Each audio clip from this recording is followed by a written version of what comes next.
Good evening, everyone, and thank you for joining us for the Combating Toxic Injustice speaker series.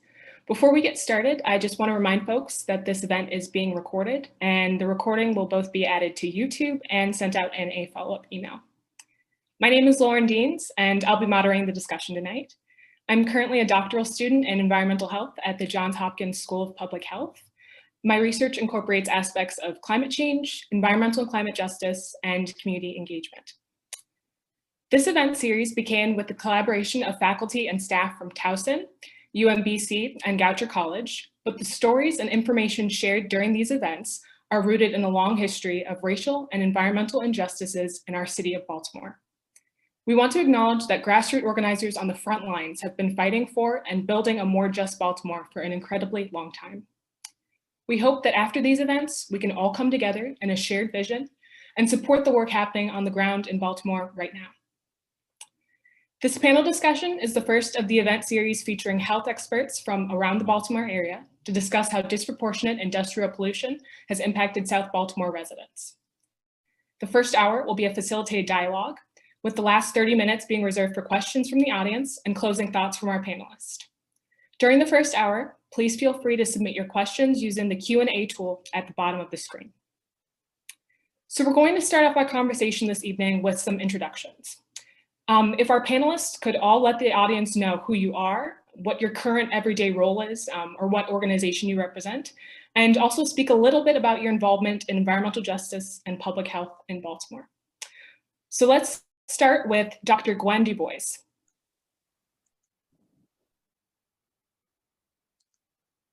Okay. You have to, okay. So I'm Dr. Gwen Dubois. I'm currently president of Chesapeake Physicians for Social Responsibility, and I'm trying to start my video. Ah, there it goes. I'm president of Chesapeake Physicians for Social Responsibility, and our mission is the existential threats, health threats, climate crisis, and prevention of nuclear war. I had been an internist, primary care physician. I'm mostly retired now. I practiced for many decades. I took a year off in 1996 to get a master's in public health, which time I got involved with the issue of medical waste incineration, which is an important big issue in South Baltimore. And that's when I really first learned about Baybrook, Curtis Bay, and this community. Our work back then was not anchored in community. And so that has taught me a lot as the years have gone by, and the really tremendous organization of the Baybrook community, Free Your Voice, and the Zero Waste Coalition, and all the good groups really make a difference in terms of what healthcare providers and advocates can do, because we're just part of the community. We're the people who speak for health. So again, my background is internal medicine and public health, and I'm president of Chesapeake Physicians Social Responsibility, and I'm on the Public Health Committee of the Maryland Medical Association, which is called MedChi. I'm very happy to be here. Thank you. Thanks, Dr. Dubois. Next, let's move on to Councilwoman Felicia Porter. So good evening, everyone. My name is Councilwoman Felicia Porter. I'm the newly elected Councilwoman for District 10, representing South Baltimore. I am a public health practitioner by training with over 10 years of experience working at the state and federal level, particularly at HHS, National Institutes of Health, and the Food and Drug Administration. My area of expertise is tobacco control and tobacco regulatory science, and also the administration of large-scale health programs. Currently, I am a senior project manager at Yale New Haven Hospital, so I do that along with my council role. But my community involvement, particularly with the city council that I have been really championing since I was inaugurated on December 10th was building healthy communities. As the only public health practitioner on the Baltimore City Council in a city with 4 major public health institutions, we are lagging behind on a lot of issues related to chronic health, related to just regular healthcare access, and what Dr. Dubois what just mentioned, environmental justice issues, particularly in Brooklyn and Curtis Bay, related to the incinerator. We are behind, and it's my goal over the next 4 years to not only integrate public health into some of the industries that we're seeing here in Baltimore City, but also begin to highlight and emphasize the importance of public health in industries that make a city run.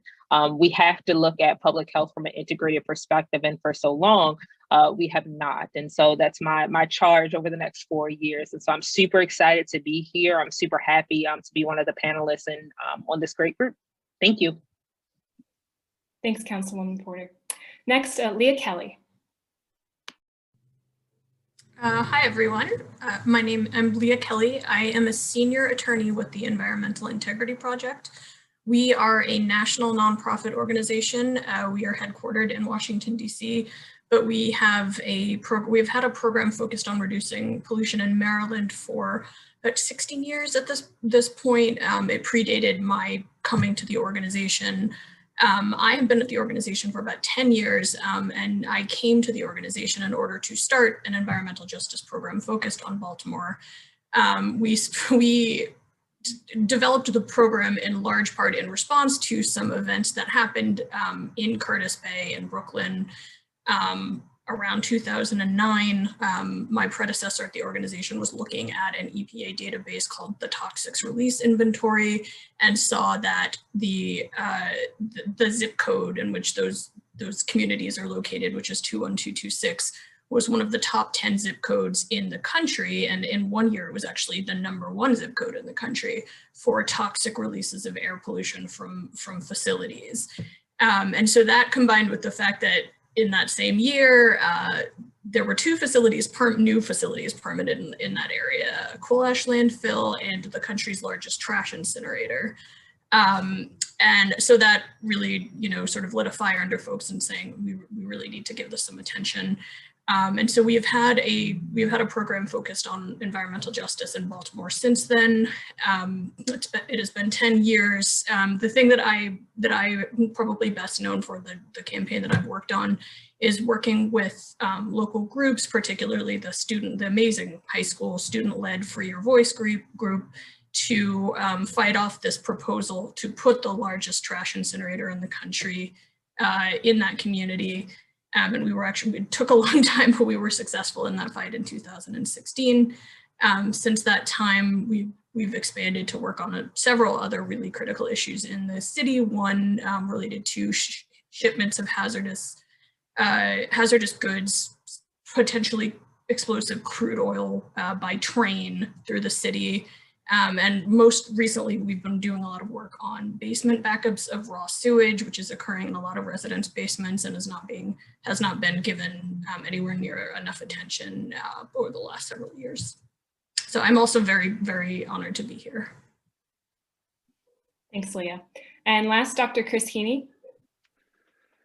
Good evening, everyone. It's a pleasure to be here. I'm Chris Heaney. I'm an associate professor at environmental health and engineering at the Johns Hopkins School of Public Health. And before I came to Baltimore, I lived in North Carolina, and along the path of life and thinking what you're going to do, sort of in the mix was to be sort of a lawyer, a doctor, or a city planner.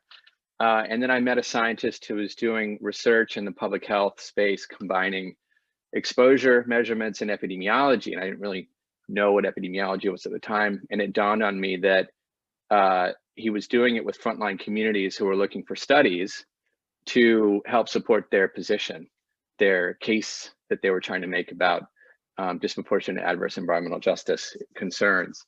And that's when I decided that I wanted to do that as well, and do epidemiology and environmental sciences, where you could try to think of the science and the gaps that fence line and frontline communities are facing where they're trying to explain to local and federal officials what they've been living with, and bringing sort of the currency of the technocratic systems, which is often data, to back it up. So in North Carolina, as I sort of learned the ropes, I worked on issues related to a regional landfill and helping design through creative means. A very tiny study, even tiny studies were helpful in delivering some information that eventually led to the closure of the regional landfill and a rethinking about solid waste in the area. And then we also worked on industrial food animal production facilities in the eastern part of the state, in the coastal plain that floods. And we were thinking about the concerns of the neighbors and the workers inside the facilities in terms of all kinds of hazards and exposures.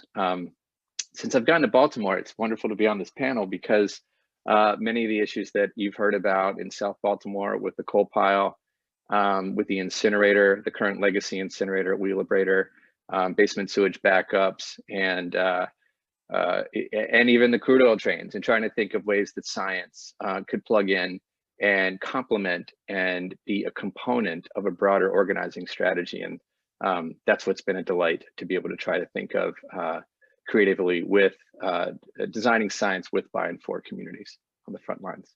So it's a pleasure to be here. Great. Thank you all so much for those introductions. We'd love to go ahead and get started by posing a question to all of you. And I want to remind our audience that while our panelists are responding, if anyone would like to ask a follow-up question or has any questions in general, please feel free to use the question and answer function located at the bottom of your screen. So our first question is for Leah. So you've worked at the Environmental Integrity Project for the past 9, almost 10 years, with a specific focus on environmental injustices facing Baltimore City residents. You touched on this a little bit in your introduction, but could you speak a little bit more on some of the predominant issues, predominant environmental issues communities in Baltimore are facing? Sure. So before I get into the specific issues, I'm going to back up a second, just sort of talk about what I mean when I say environmental issues, because I think a lot of people sometimes think of traditionally air and water and sometimes soil pollution. But the longer that I've done this, the more I've seen that there are all of these connections between those issues and some other issues that people don't generally tend to think of as environmental issues, particularly infrastructure. That's been a major one, but also things like city, city services, how not only is it what's the problem, but also how, what is the response to the problem? Is that actually making the problem worse? With that said, I'm going to get into the first category I'm going to get into is climate change, because climate change is making a lot of things in Baltimore worse.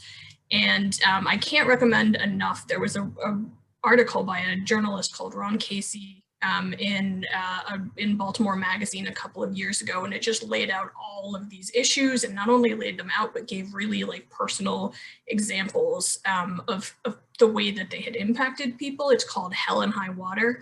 I would strongly recommend that folks check that out.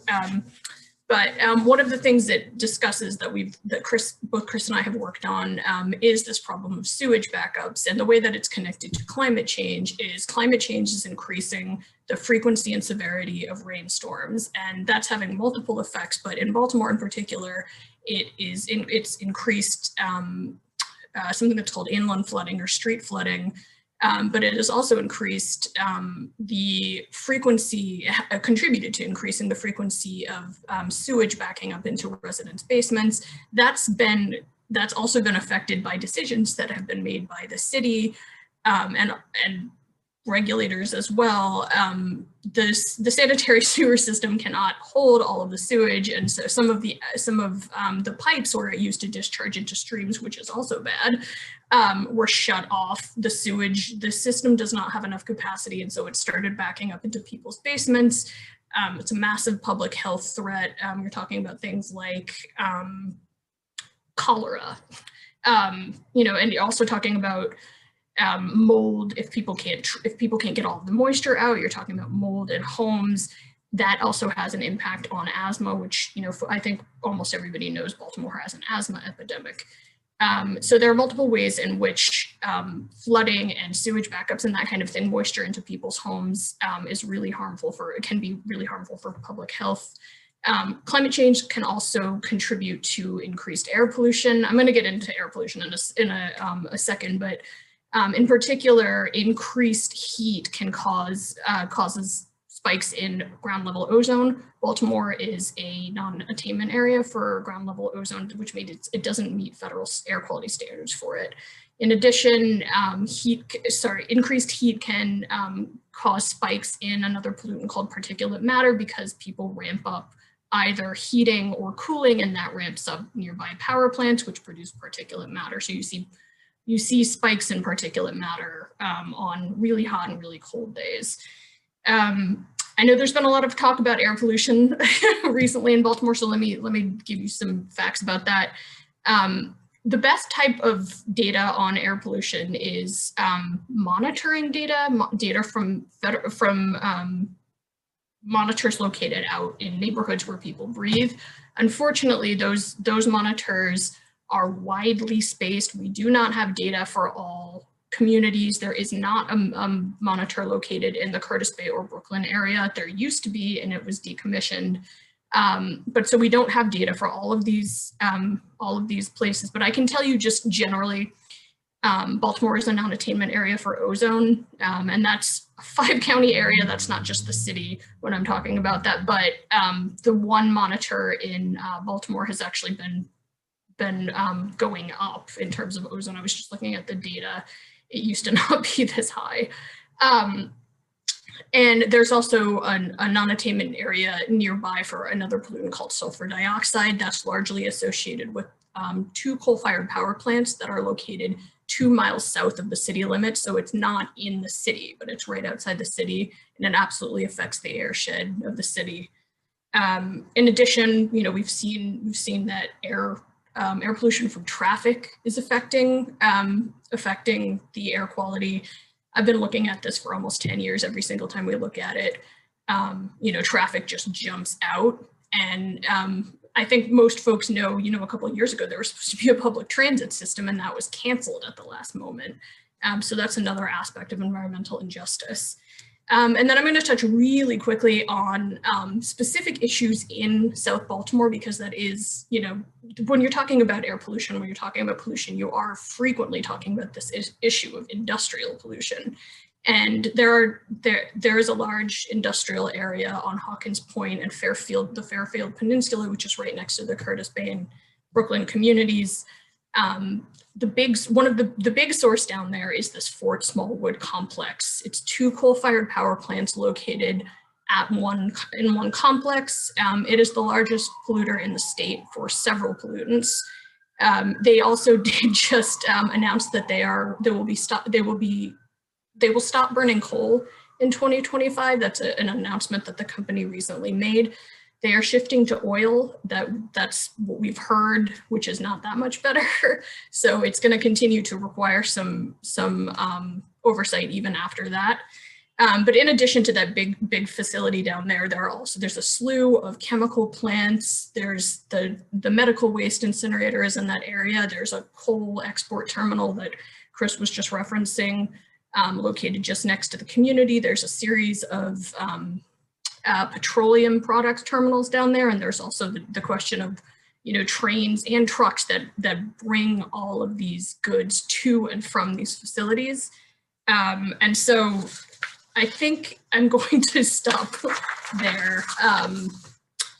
There is actually, I will say one more thing. There is another industrial area. There's another historical industrial area located on a facility, a peninsula called Sparrows Point. That's in Baltimore County. It is right outside of the city, and the facilities there have shut down. A lot of them have. There used to be a big steel plant located there, and that shuttered in 2011, but there is still a fair amount of legacy pollution located in and around that area. And it's sort of just on the city limit. Great, thanks, Leah. I think that helps lay the groundwork just in terms of really assessing what different citizens of Baltimore are being exposed to and looking at that through an environmental justice lens. Our next question is for Gwen and Chris. How have high levels of industrial pollution impacted community health? So maybe Gwen could start with talking about some of your research and data around asthma hospitalization rates. Okay, well, let me also start. Now, I'm a clinician. I'm not a researcher, so one of the things we talk about in medicine is the social determinants of health. And that includes things like housing, occupation. It includes the wealth or poverty, lack thereof, and education. And the environment is an important social determinant of health. So I think physicians are more and more beginning to understand that if the environment is not healthy, the patient will not be healthy. And that there's, of course, the environmental injustice that we see in where some neighborhoods are just like sacrifice zones, and in terms of planning, and other neighborhoods are exempt from this kind of effect on their health.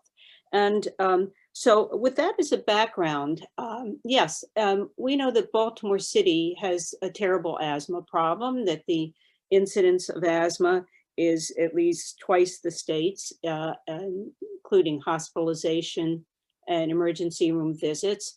And of course, neighborhoods are more impacted than others. Now, some recent reports have made an association between both minority and poverty as drivers of high asthma hospitalization and emergency room use.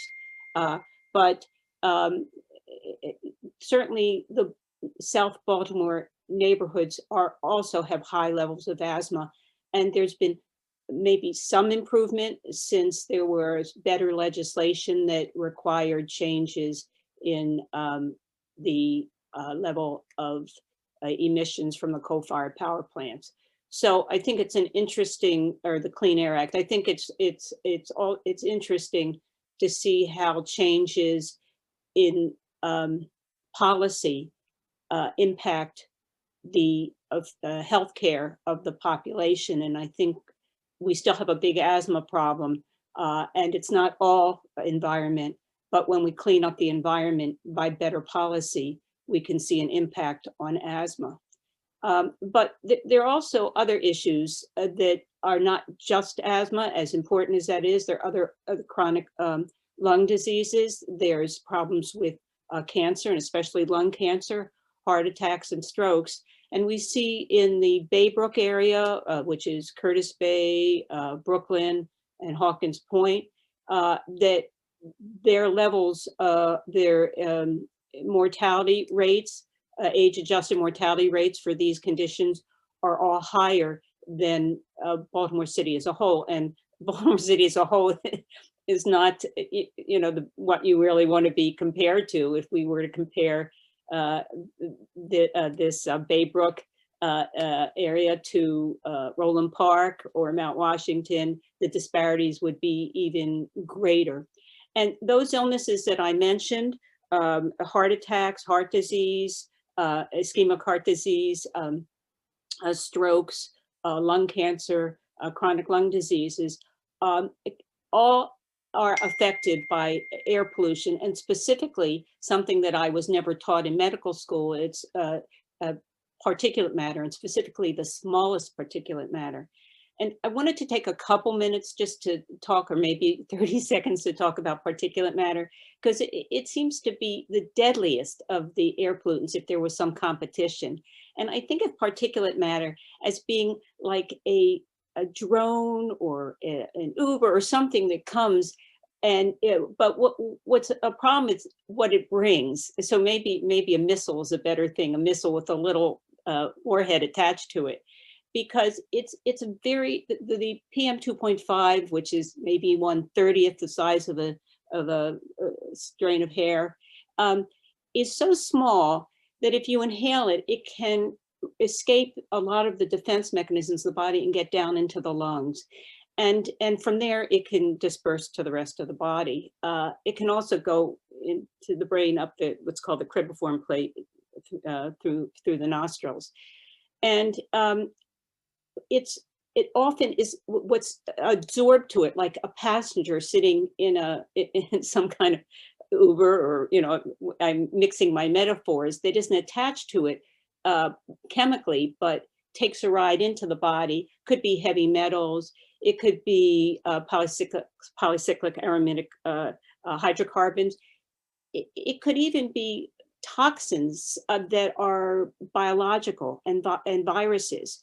So the particulate matter brings into the body, when it's the very small PM 2.5 and smaller, all kinds of pollutants that then have bad effects on the body. And there's even some data now about COVID-19, and that it was a study, I think, out of Harvard, that looked at areas with historically high particulate matter pollution, and there was higher mortality from COVID-19. So, you know, I'm learning as a physician that you can't separate all this stuff out, and that the pollutants and particulate matter and ozone may be some final common pathways of doing harm to the body. And we need to know about this and see how we can change policy, because as a physician, I can take care of one patient, but if there's bad policy, we're having a community of ill health. And, you know, I think that's what we're looking at in the Baybrook area, although people are organizing and saying enough, we won't tolerate this. So Great. that's the short of a very long story. Thank you. Chris, anything to add?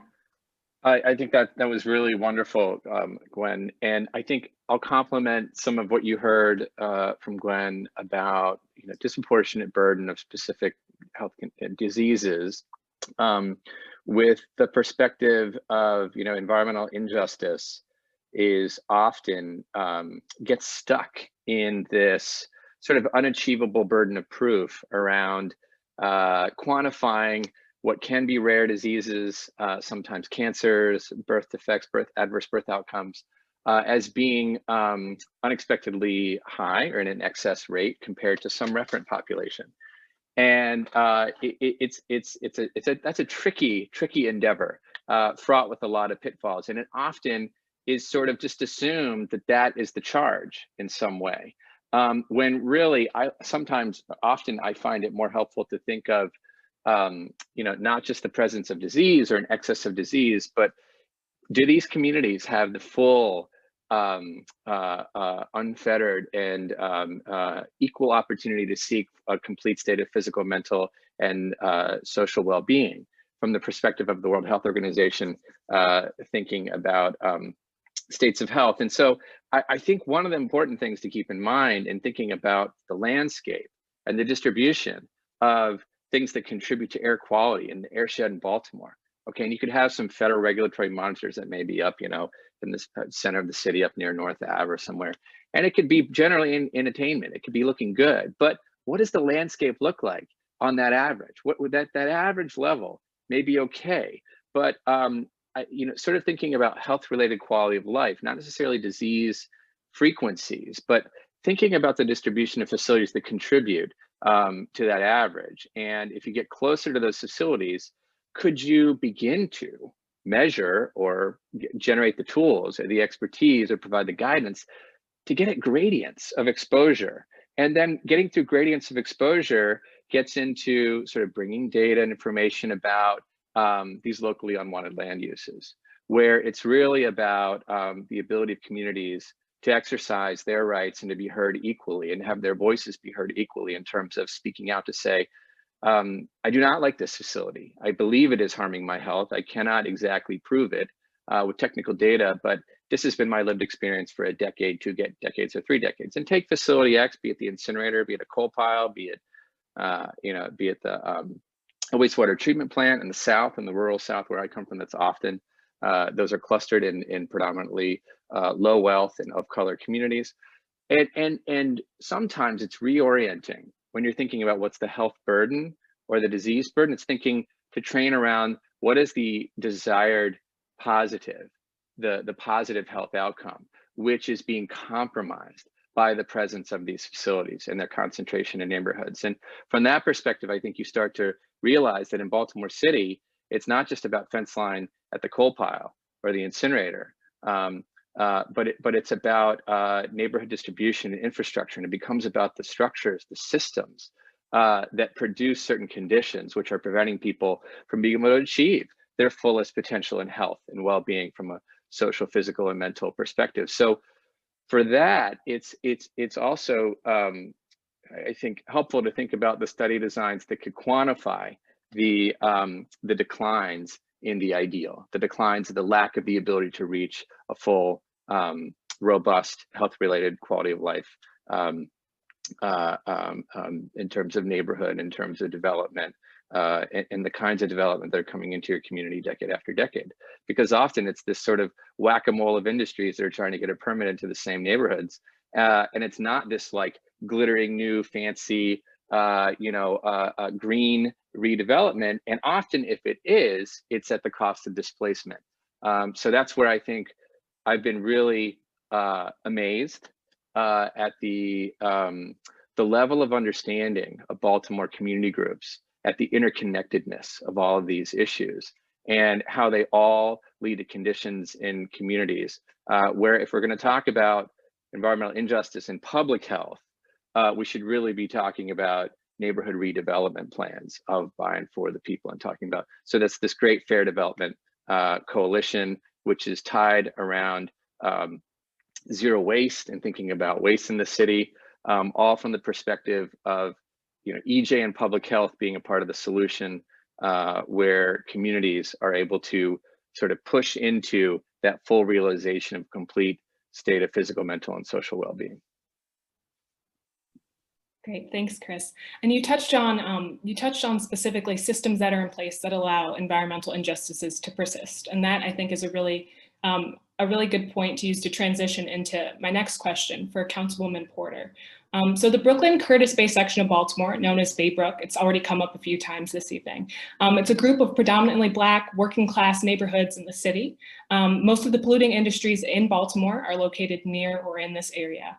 I was wondering if you could comment on or give context to the historical policies or systems that have led to Baybrook bearing the brunt of environmental harms associated with living near polluting industries.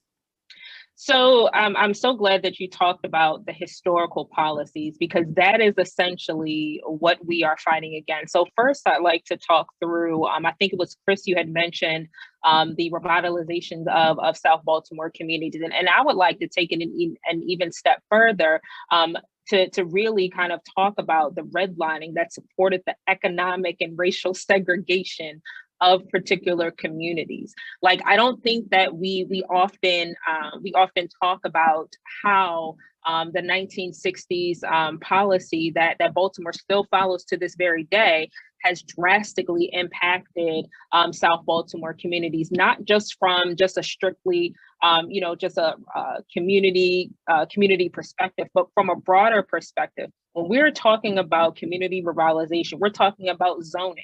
We're talking about businesses that come into these particular neighborhoods. We talk about, the reliance on certain jobs that those industries indeed do provide to those particular neighborhoods, and people in the community not feeling comfortable or not fully understanding the generational and long-term effects of what they're actually getting into. And that's what's essentially happened, in my opinion, as far as the economic and segregation that I'm talking about with redlining. Secondarily, lack of political will and lack of foreshadowing 10 to 20 to 30 years down the line. When we're talking about environmental issues that we are experiencing now, we are experiencing issues and policies that came up 40 to 50 years ago. So we are essentially fighting and reimagining how our policies were written back then and re-engaging them for our communities 10 to 20 to 30 years down the line. When people think about environmentalism, they often misconstrue that environmentalism crises are ways down the road, and we don't have to think about them right now. It's something not as tangible to them. And so even with policymakers, I find that like when I'm talking about environmental justice issues, even with local, state, and federal policymakers, it's making it very real to them of what can happen on a day-to-day basis. This is not something that's happening 10 to 20 to 30 years down the line. And so getting people to really understand that environmentalism is happening day to day. Third, when we talk about the systems as it relates to community revitalization, the issues that we face related to transportation. The issues that we have a transportation system in the city of Baltimore that is not conducive of a walkable city. It is not conducive of people getting from point A to point B without the utilization of a car. Those are the time when I think about public health, I want people to really understand that the fingers have to be talking. So all of these systems are integrated. So transportation, as I said, we lack that transportation system, coupled with the lack of healthcare access for residents that live actually near the hospital. So when we're talking about healthcare access for people that live near St. Agnes Hospital, people that live near Johns Hopkins University, people that live near University of Maryland Medical Center, we are seeing some of the highest chronic rates of chronic diseases that we talked about tonight. So asthma, we're talking about cardiovascular disease, pulmonary disease related to particulate matter. Those are the types of access issues that prohibit kind of the system from actually working for communities. And thirdly, when we're talking about just even lack of minimum wage, lack of living wage, because as we see, when we have a elevated or just a preservation of that minimum wage or living wage aspect, people are not reliant on the types of jobs that are literally killing them. And we've seen that in the coal mining industry. We've seen it in industrial industries down in Curtis Bay and Brooklyn and the Baybrook area. Those are the types of things that we're seeing. So, I really want us to think about not just Brooklyn and the Baybrook area, but all of South Baltimore communities are experiencing this. And the only reason, to my knowledge, that it's getting a lot of play now is because more of the affluent communities and the affluent neighborhoods are experiencing what people in South Baltimore have been experiencing for generations. Thanks for sharing that insight, Councilwoman. So now that we've laid out and discussed some of these issues we've talked about, the history and the systems that have brought us here, what the current environmental issues are, and the health issues associated with them, I have a question for all panelists. So what do you believe environmental equity looks like in Baltimore? How do we know when we've gotten there? What sort of changes need to occur in order to make that a reality? So anyone can hop in for that one.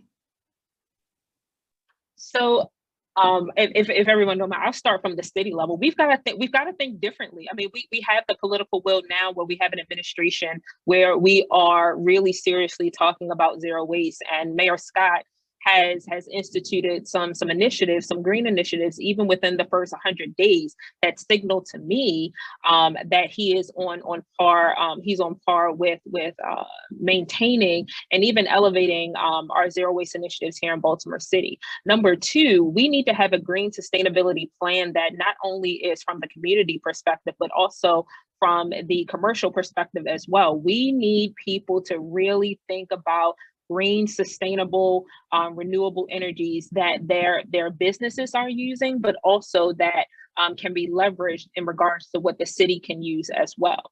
And then number three, we need to reimagine how we are utilizing our workforce as it relates to environmental justice issues. We have many people, many industries in Baltimore that can't conceptualize their industry moving into the next century as it relates to environmental justice issues and environmentalism. And so we've got to have those conversations. We've got to have those hard conversations and really get from point A to point B from a policy perspective. And then that can permeate down to our commercial spaces, to our academic institutions. I just want to flag that when we're talking about waste management, some of our largest, biggest culprits are our academic institutions. They are our hospital institutions. And so again, having that real conversation with data and numbers associated with it, and how that can be used to leverage evidence-based policy that benefits the communities. Anyone else? I have a couple of additional points. I was thinking about this in terms of, because I have spent a lot of time thinking lately about what the city can do about things, but I also think about this in terms of sort of what we as a larger society can do, because I don't think it's an accident that, you know, our society, we buy into a lot of this stuff, but it ends up in certain neighborhoods. And so it is, you know, it's not an accident, for example, that like as a society, we used coal we're transitioning sort of off of it now, but for a long time, it was widely used in the United States. And it's not an accident that Curtis Bay in Brooklyn is the place where you have a coal export terminal and you have 2 coal-fired power plants. And this all sort of ends up in the same sort of areas. And so as a society, you know, we a lot of other places don't see that this is where it ends up. And so I do sort of think, you know, the wider us bears the responsibility for these things. You know, in terms of solving that problem and moving, you know, moving toward renewable energy, as Councilwoman Porter mentioned, you know, there have been, you know, there are attempts to bring particularly offshore wind. That's one of the things that we've been working on and trying to bring, because Maryland has permitted 2 offshore wind farms. The United States is decades behind Europe and Asia on offshore wind, but Maryland, it has permitted 2 offshore wind farms. If they were built tomorrow, they would be the 2 first large offshore wind farms in the United States.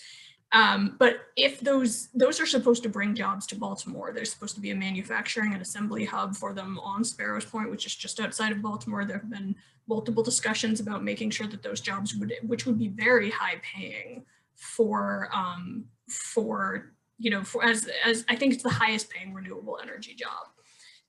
So that, you know, that could be very beneficial to Baltimore and also help us move off of things that are harming Baltimore. So all of these systems sort of, they are bigger. Some of these systems are bigger than Baltimore, but they're also directly affecting Baltimore. And then from the perspective of things that the city can do, I would just also supplement what Councilwoman Porter said with, in terms of the sewage system and in terms of infrastructure, you know, planning, taking into account, you know, climate change, really thinking about the worst public health impacts, which are in homes, and, you know, making a decision that that the city is actually going to stop discharging sewage into people's homes and will plan appropriately to, you know, to make sure that that happens. And in the meantime, we'll help people to deal with it in a real way, which has not happened, you know, as it's happening. This is just following up on this idea of we all have to do more. This is a very small example, but I live in Mount Washington, and we partnered with Curtis Bay with the Baltimore Compost Collective, and we've just started collecting our food scraps, and they're going to Curtis Bay and being turned into black gold. I think more and more neighborhoods developing a relationship like this. And I think our students, hopefully in Mount Washington, will learn about composting and learn from what's being done in Curtis Bay. But as a city, we should have the big trash can should be a small trash can. And I'm glad we're all going to be getting something for composting for putting our food scraps, because that's the single most important action we can take in reducing our waste. And we don't need to find some other place that can take this and turn it into something else. Compost is black gold, and that's something that can be done right here. So that just seems a no-brainer, and hopefully we're on this road. There's a lot of legislation that's happening in Annapolis about climate crisis, and there's such an overlap with the environment and pollution. And people have talked about transportation, that we need to be investing in public transportation rather than in more highways. And the policies, I mean, there are very many bills. The problem we're also seeing is though the advocates are not for-profit groups, neighborhoods, and we're fighting against we're not fighting. Our adversaries are profiting off of bad policy. And I think it's, a huge problem where, money drives short-term profits, but the whole community is being harmed. And, the profits go privately and the costs go publicly. We all pay for bad policy. And so, there's really something fundamentally wrong. And what then has to happen is we have to all, organize, to take, to be more active in pushing against people who represent us. And that's not Councilwoman Porter, because we don't have to, you're with us. but other people are paid, to lobby, for policies that help their industry, but we're fighting for our lives, and we're not paid to do this, and we're all over the place. And how do we organize? But it's it really has to be a fundamental change where we all feel that this is our lives that we are fighting for, and our children's lives and our grandchildren's lives, and drive policy, by good public health, and not by profit. I think the one thing that I'll add to those really wonderful suggestions and thoughts is that, if we think about the path to equity, oftentimes the structures that we heard about corporations and the structures and how they overlap with governments often lead to an avoidance of the pointed on the nose question about, is there indeed data floating around that no one is just coalescing to ask the question of disproportionate impact or an adverse impact, right? And sometimes you hear things like, well, we don't have enough time, or we don't have enough staff or enough time, or we don't have the skills to turn and to do that kind of an analysis. But I think at the root of what I'm getting at is like a recognition of the decades, if not hundreds of years of patterns that we're just still in some ways a society,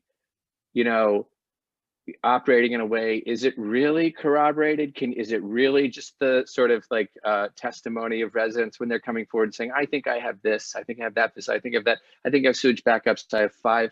And it's like, where's the data sometimes? And so I'm not saying the data is the whole thing, but I think part of the equity path forward is getting the city to do that point of disproportionate impacts analysis and to acknowledge what the data would likely reveal if they were to do that, and to operate and move forward, recognizing that pattern, which has been there historically, in order for there to be any movement out, not a recognition that, we're sort of having distribution of certain limited resources to sort of, push everything forward in a green way, but it's a recognition of the disproportionality of the historical legacy. And it goes back to slavery and all the discussions about reparations, but I think the path forward to equity needs to be through that lens and a recognition of the burden that's been borne and for how long.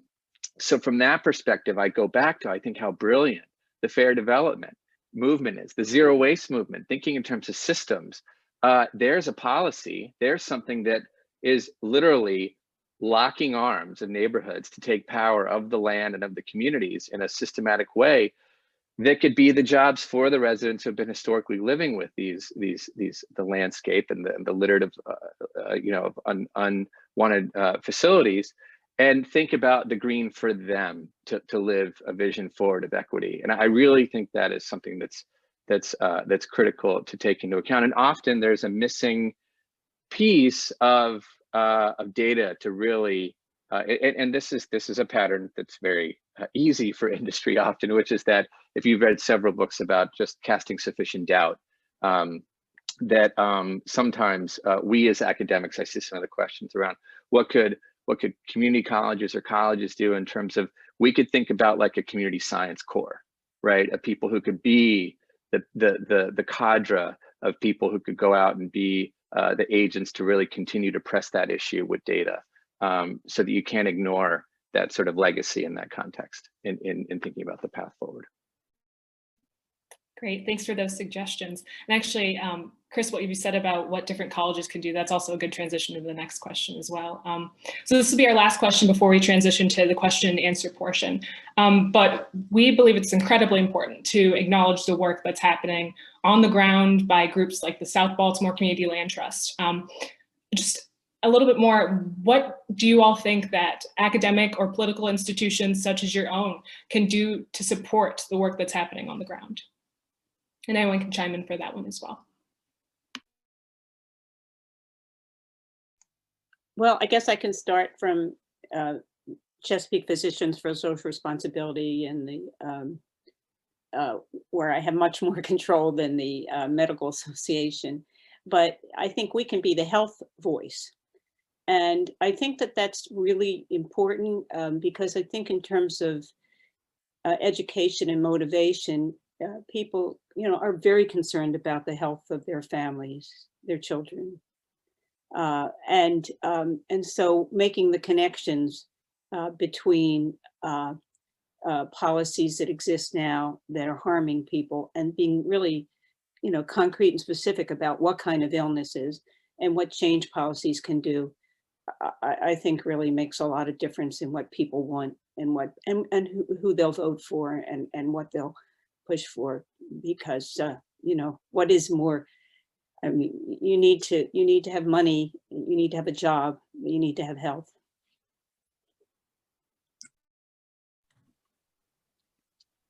I can jump in too. I work for a nonprofit organization, so it is pretty, I think, different from an academic institution, certainly. But I think what we can do, my type of organization in particular, we're primarily attorneys, where we also have a data and research team, and so I think that our role, to the extent that we can do this effectively, is probably talking to community-based organizations, in South Baltimore and other overburdened areas of Baltimore, and say, what is it that you want to achieve? And then, if you want help, how can we help? How can we use the skill set to help?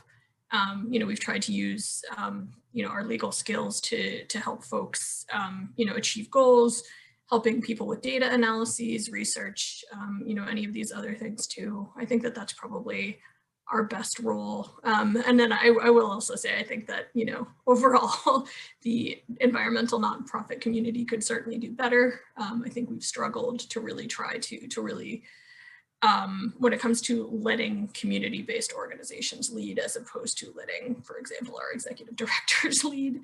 I think we have a lot more to do, but I think that that's probably our role.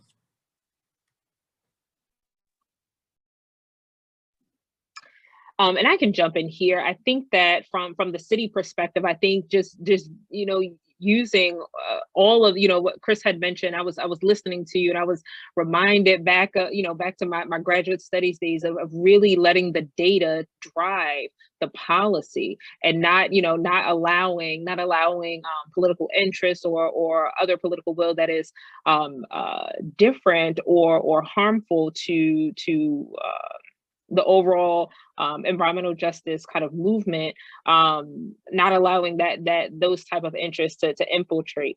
And I think that starts with, you know, just something as simple as voting. So when we're talking about like environmental equity issues and what people can do, something is simply voting for people that actually stand for the issues that you stand for and challenging them. I think that even in this elected role, it's good to have, you know, an iron sharpens iron mentality when we're talking about dealing with these complex issues that we're dealing with. And so just making sure that, you know, you're holding elected leaders accountable to actually developing data-driven policies that protect the environment as opposed to harming it. I also think, just from a personal perspective, I think just as a Black woman, I think that we have to start getting really serious about the racial divisions that are in the environmentalism movement, and really start having those tough conversations about having people understand, particularly African Americans and persons of color, what climate crisis is, what climate change is, what racial, you know, how race impacts not only just chronic health outcomes, but how it impacts your environment as well. And really not just looking at it from a physical perspective of environment. We're all academicians on the phone. I'm talking about the way that your housing is set up, the way that your neighborhoods look, the way that you know, whether you have a grocery store within 1 to 2 miles of your neighborhood. That is all environmental equity that I often think people forget about. So. Yeah, I couldn't agree more. And another thing is, you know, in public health classes, I remember, you know, sitting there as a young student, and you see the example of, you know, the tobacco and lung cancer. And to us, it just seems like, oh, okay, yeah, there's a Surgeon General's warning, and I get it. I know the right answer in terms of the industry versus public health. But what is lost in had many conversations with my mentor is careers were made and killed off of the position. And when epidemiologists or public health experts in that space took a stand before there was the cover of a Surgeon General's warning with the consensus. And what I often see is, you know, in an academic space like Hopkins, we are driving what is thought to be the leading edge of, you know, knowledge gaps and what could be new statements you can make that are generally considered to be true around, you know, public health, environmental inequities. But sort of taking that body of knowledge and translating it and saying, what do we know? What do we don't know? In a simple letter for the city around an issue that involves its own backyard, right?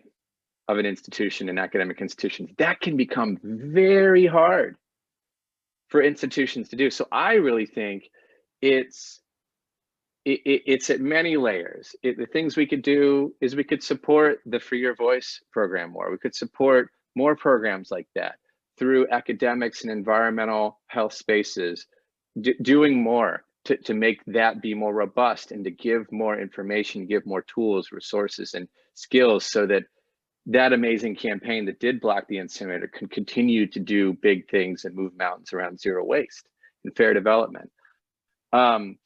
But the really critical thing, I think, is these academic institutions, so some of the disconnect between the things that they're producing through their academic and research and the operations decisions of the institutions.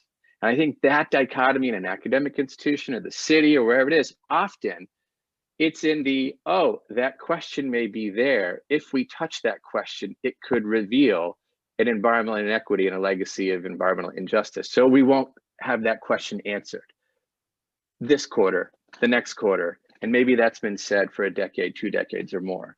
So for me, it's about some of the recognition of institutions like the disinvesting in fossil fuels and the retirement funds and that kind of stuff, right? So it's the institutions as operations, not just as connected ways to be opportunities to support or be educational vehicles for community science or science of by and for the people. So I think that'd be a really critical thing. There's a couple things I want to just say in terms of data driven. Looking about asthma and preparing for this, the most recent data from the Baltimore Health Department was 2013 that I could find. And that was largely driven, I think, by Leah's group in pushing the Baltimore Health Department to get some of that data. There's no excuse for that. I mean, we should be continuously collecting data so we can understand what's driving asthma and, and then respond to it. It has to be evidence-based. And then one other thing, and I hope, well, anyway, I'll go ahead and say it. I got my master's at Hopkins. It's a fabulous institution. It's done really great work. The work on COVID-19 is terrific, but it's also profiting off of nuclear weapons complex and militarism. And that's money really being stolen, from the resources that we need to be spending on security here, which means housing, education, healthcare, public health, all this stuff. So, the pie is limited. And, at any rate. Great, thank you all for those suggestions, those answers, those insights. We're going to transition now to our question and answer portion of the program. So our first question says, hello, I am a senior international health major at Goucher, following Dr. Gwen's points of social determinants of health. How has gentrification played a role in the environmental health and the shifts in health for communities who are disproportionately impacted? And that's open to anyone.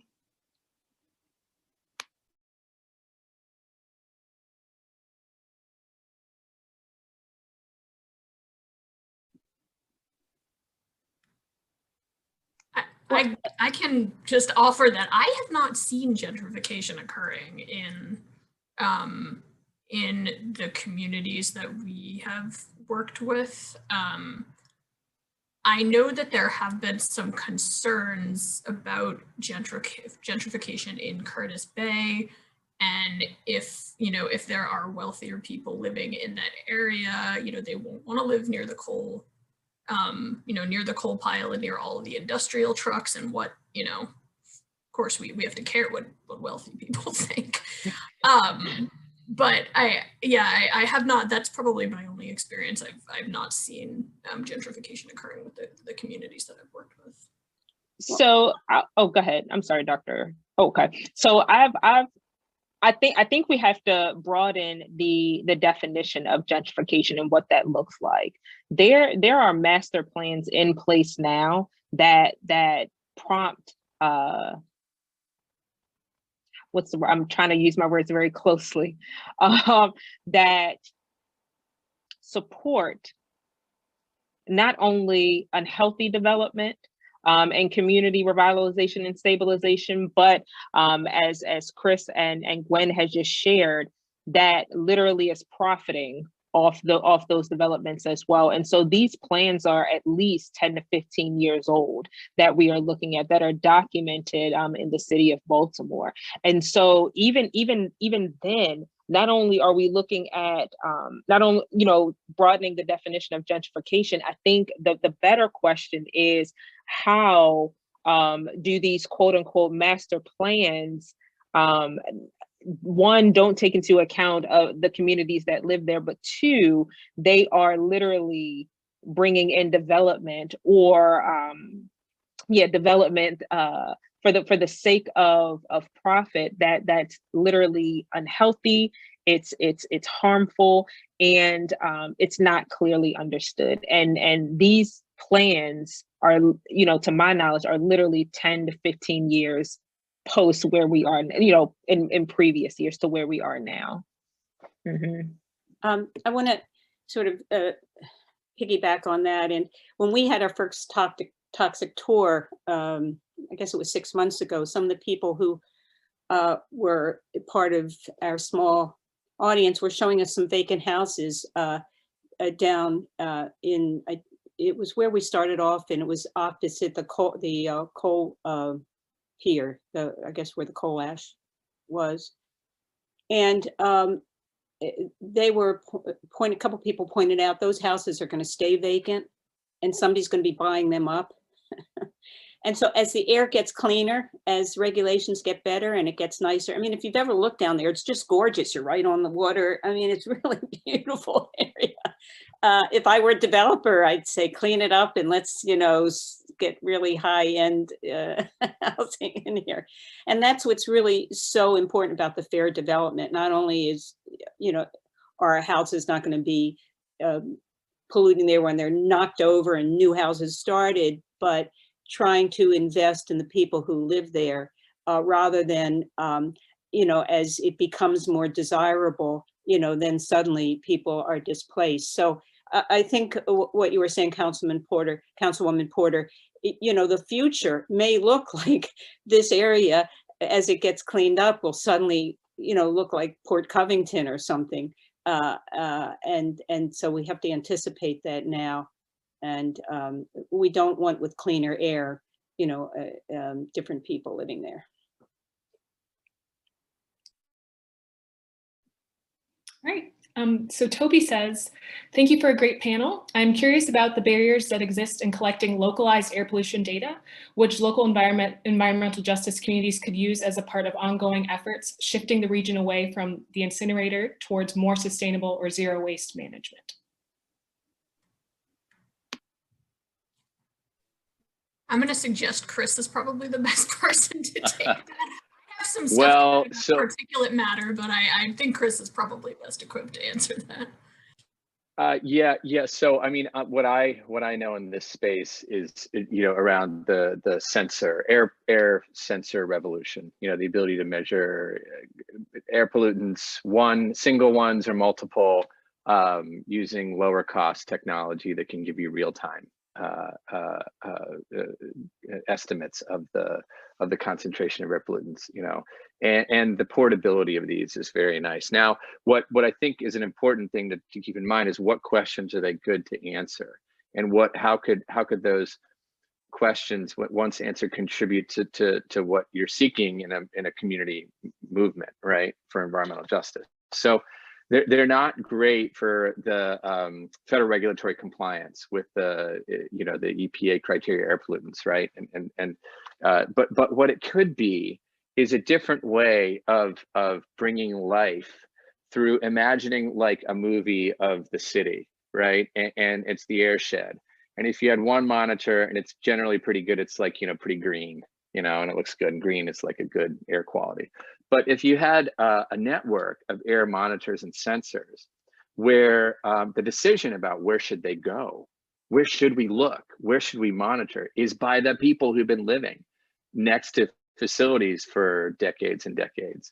And you could think of what would that map look like if you had a real-time picture of the gradients, and where would the gradients be? And I know that you know, data is not a silver bullet in any way.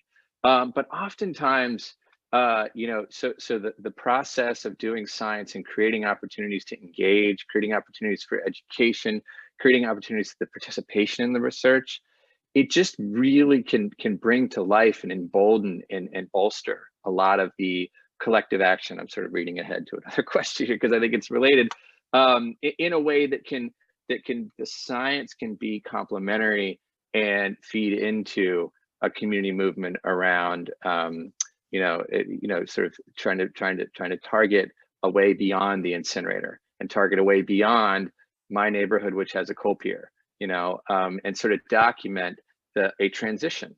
And what would it look like if you could successfully, through a community movement and data, you know, get rid of these locally unwanted land uses. So that's something I thought of as these kind of real-time air sensors, and folks that, you know, are doing this. Anna Rule, who's on the participant and attendee, Kirsten Kohler, and others who are air scientists are doing that. So I think it's a one tool that we have, that if we integrate it in the right way and keep it in perspective of the larger collective action of the community, I think it can contribute nicely. Yeah, I agree with all of that, and I will just add that you know, we we looked into this several years ago. One of our biggest concerns about the Curtis Bay and Brooklyn area has always been that there was a particulate matter monitor located on the Industrial Peninsula up until, I believe it was 2008 when it was decommissioned, which was ironically right before the Energy Answers incinerator was permitted. And so, we've always, just said, oh, this is terrible. We don't have local data.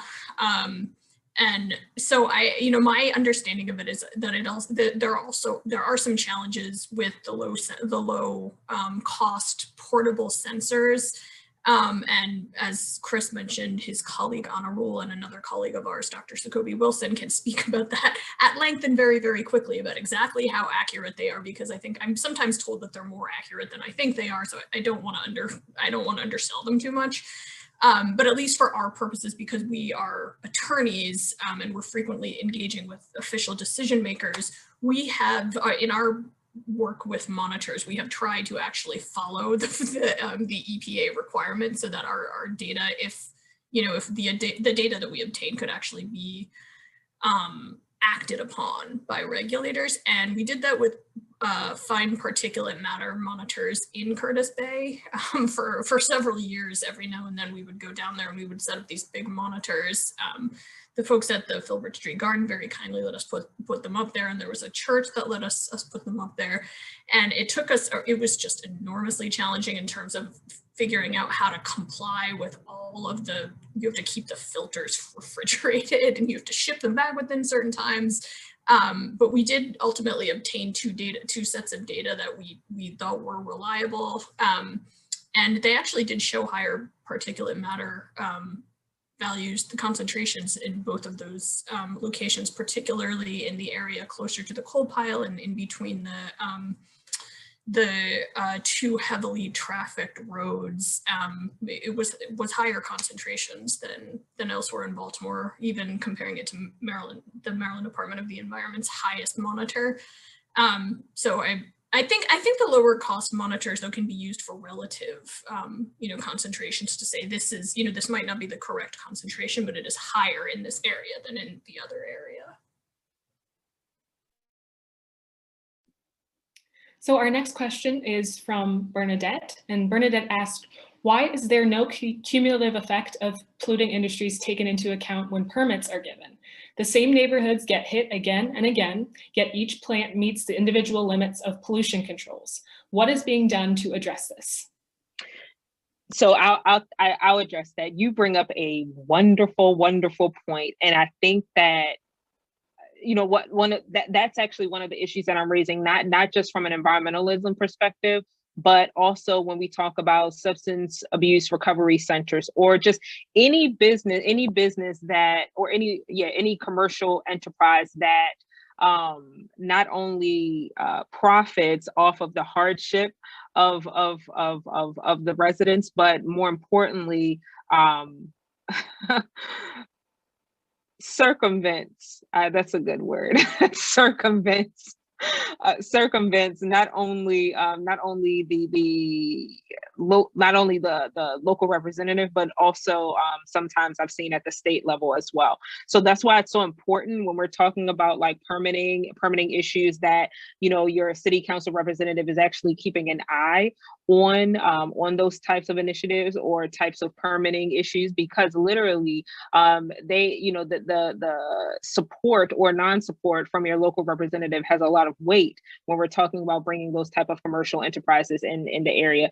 And then even from just a policy perspective, you'll see, I don't know if you'll be seeing, but stay tuned, because we have some great policy coming from my office related to the concentration of these type of commercial enterprises, whether it be liquor stores, whether it be methadone clinics, whether it be issues really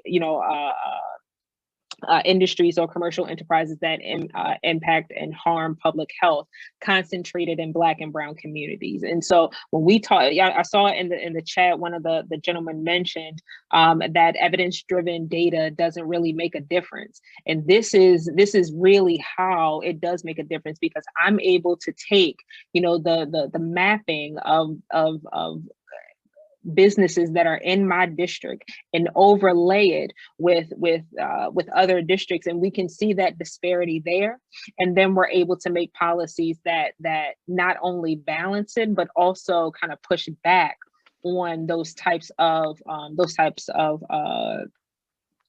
city level issues. I'm being very careful with my words, but hopefully you understand and get the gist of what I'm talking about. And add to that. Go ahead, Leah. Do you want to go? I was actually just going to add to that from the state level, from the Maryland Department of the Environment level. There was a bill in 2014 to try to pass a law that would require the Maryland Department of the Environment to do a cumulative impacts analysis when issuing environmental permits. That law did not pass. There was a law passed last year and signed into law in New Jersey that requires that. There have been conversations, I'm going to choose my words carefully, there have been conversations about doing this in Maryland. You know, if anybody is interested, you can contact me. I think if you Google me and my organization, you can get my email address, but there have been conversations about that, and there have been attempts to do it in the past. Yeah, and that's you know, that's a critical thing, is to take into account cumulative impacts. Another way that I've seen it work quite well and be effective at to break the cycle of continuing to just, if there's going to be a landfill expansion, a consultant comes in, they're hired, they crunch the numbers, they look, well, wait, all of the centroid of waste is up near the neighborhood that's already hosted the landfill for 3 decades. So that's going to be weighted the highest. And that was the crank. That has been the crank, and that is the crank often for the science data-driven process. It's almost sort of, I mean, if you're a cynic, it's rigged in a way to perpetuate. So what North Carolina did, which is pretty amazing, they had a Senate bill, a state bill passed through the lens of solid waste facility permitting that required in that consultant's weighting to weight environmental justice, to weight the history of legacy hosting of solid waste facilities.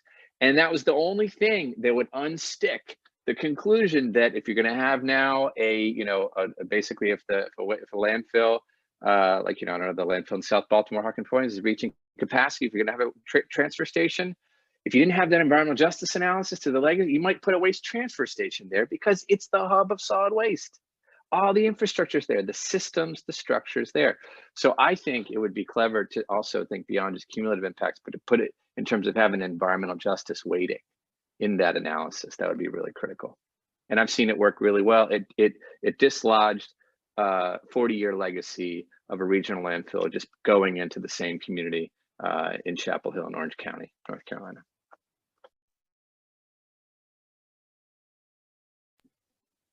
Great. So the next question is from Victoria, who asked, do you feel that the environmental concerns are a priority of the city?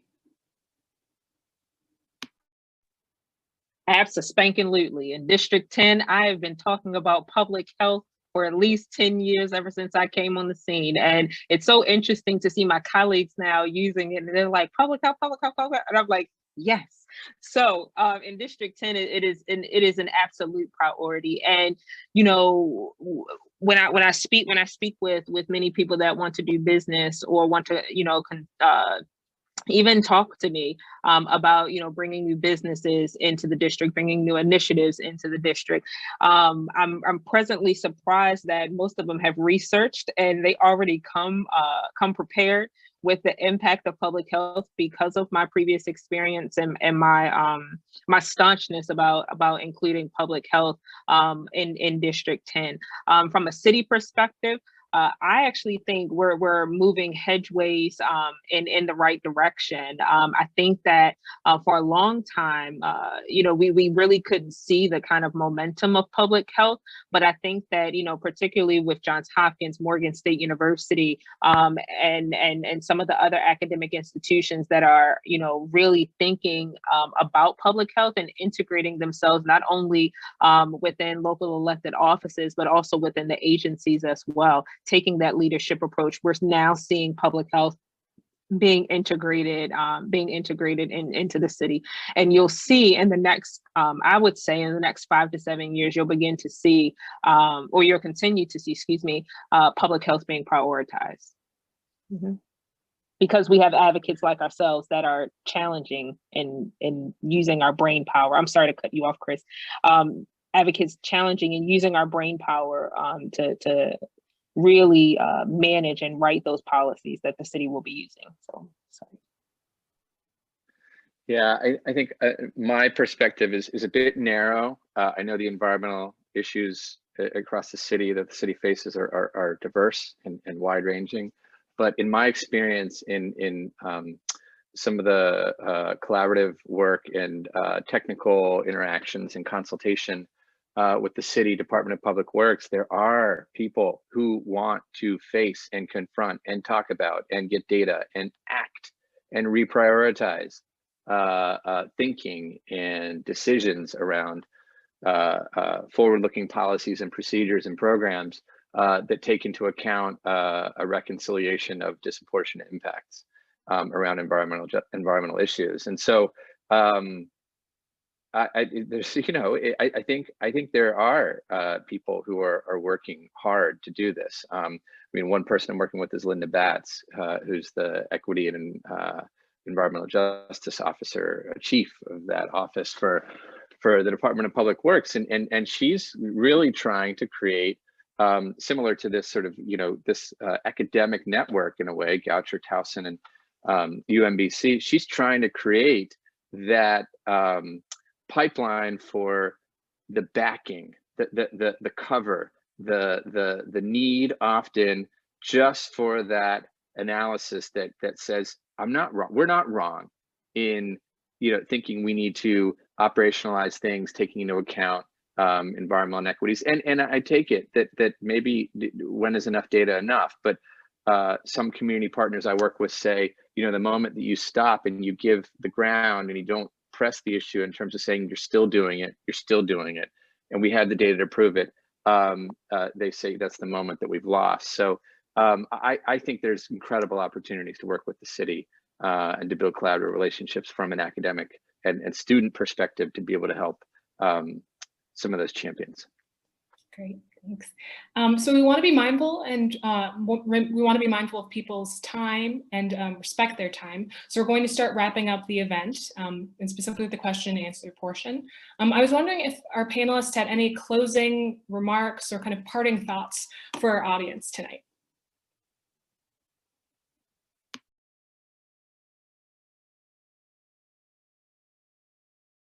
Maybe suggestions going forward about how they can support the movement and the certain work that's happening on the ground here in Baltimore.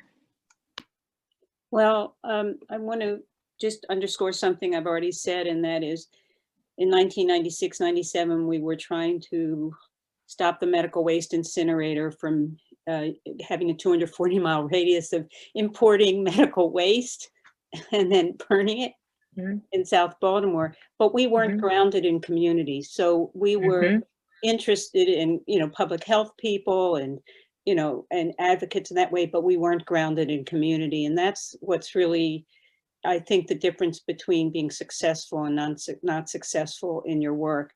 And so, you know, for a group like Fair Development, it's you know, it's the partner that you need. It's the community, and as everybody said, you know, they drive it, the changes, and we're there to help in ways that we can, you know, based on our work and our expertise.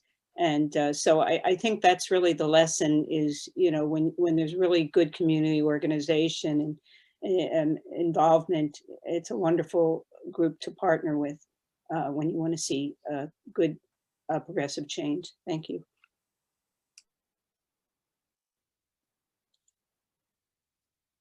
Yeah, I guess I'll piggyback off of that and just sort of echo the same thing. You know, there aren't any community organizers, or we're all coming from this from a politics or a academic or professional, you know, perspective. But I know that there will be organizers in future future webinars. And yeah, I really can't say enough about community organizers and you know, how much of a difference they make in these kind of community-based, you know, having really, really good community organizers in this kind of community-based efforts, and how important it is to really be able to be in contact with the people who are experiencing these things. So, you know, for the community organizers who are watching this and, you know, will join later, you guys are the best. And then for me, I think everybody is an organizer. So I think that, you know, we really have to just work day to day to protect the environment. We only have one. I think, you know, sometimes people forget that we only have one Mother Earth. And so we need to do any and everything to protect it. And you can do that by simply, you know, having a cleanup in your neighborhood. Like, it doesn't have to be something that's, you know, so grandeur or so academic or so political. There are things that you could be doing day to day in your communities to impact and to protect our city's public health, our nation's public health, but also Mother Earth as well. So.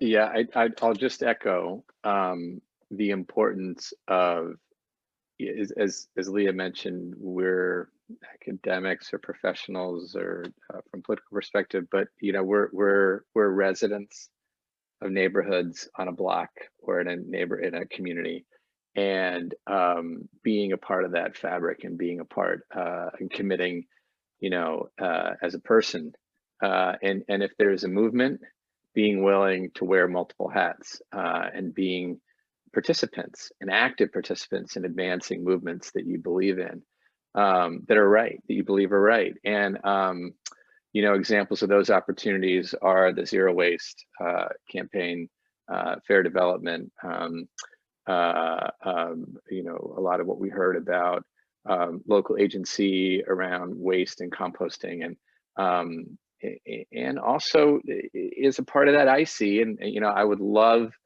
to keep the conversation going around opportunities to do community science that supports and is integrated into the fabric of that and is creative and could be even artistic. And it could be, you know, like some crowdsourcing in some ways. Could we think of ways to bring voice to make science appeal and provide opportunities to strengthen a lot of the community movement?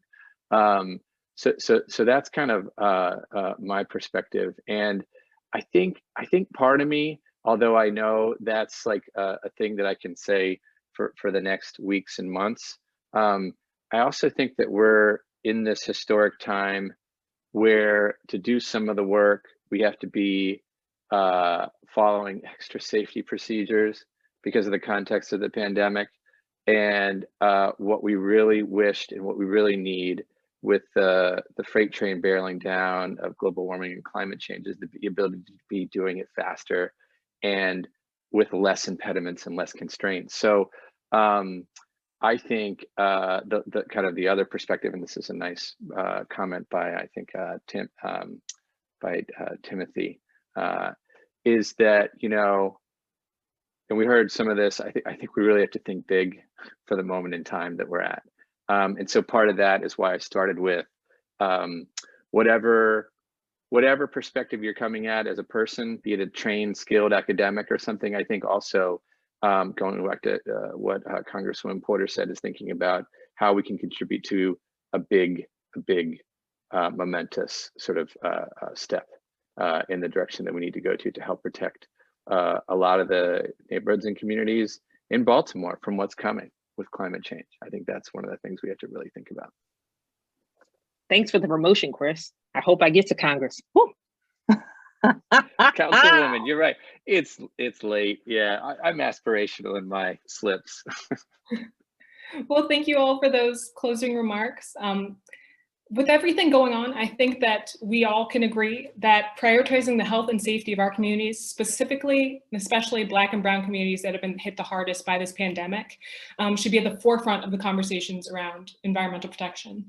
To our audience, we hope that the conversation doesn't stop here, but that it's a spark to actual systemic change needed to address these issues. It's crucial that we support solutions backed by and created by communities on the front lines of environmental justice. And it's crucial that we take what we've learned tonight and apply it.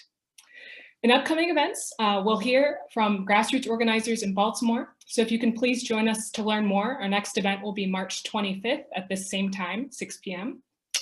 We'll be discussing the historical inequities around waste management, specifically in Baltimore with the Bresco incinerator, and how organizers are pushing the region to be more zero waste. We'll make sure to send a follow-up email with the recording of this event and links to register for upcoming events as well. Lastly, thank you to our panelists for sharing your insights tonight, to our audience for your participation and for joining us, and to the many organizations that sponsored this event. We're going to close out here. So everyone have a wonderful evening, and thanks again. Thank you. Thanks, everyone. Great job, you all.